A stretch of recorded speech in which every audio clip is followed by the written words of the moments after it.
I want to share 3 quick things with you today.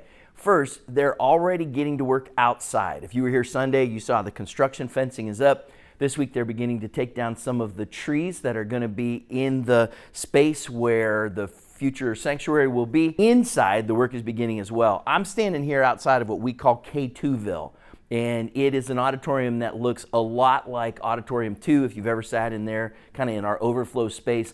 This space is one of the first things that's going to be demolished. So this week, they're in the process of cutting off the power, which is why we're not in there right now. They're beginning to remove some of the items. And then next week, they'll put a hole in the outer wall and begin taking out the staging and taking out the seating and the concrete and the steel in those spaces. In the future, this space is going to be used as a place for our kids and our youth, our next-gen ministries, to be able to use to expand our ministry as we continue to grow. Now, because of that, and if you want to walk down this way with me, because of that, one of the things that happens is underneath that raised seating is where this first bank of bathrooms is that maybe you've come in on a Sunday and used these kind of down towards our kids and our youth end.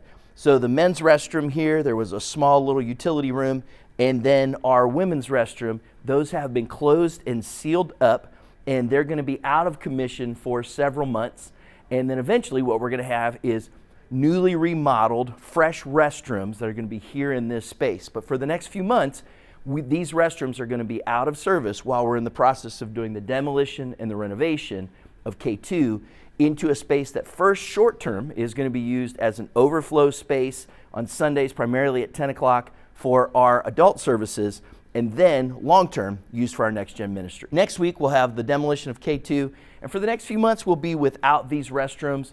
Do this for me, kind of keep an eye out for these emails, and every few weeks, we're going to be sending out what we're calling Making Room, videos that are going to give you updates on the things that are happening as a part of this process, and excited, looking forward to what God's going to do through this season. Thank you for praying, thank you for your giving, and thank you for believing that there are people that you know in our community who are going to find Jesus and eternal life and their lives be changed because of what God is doing at Calvary right now.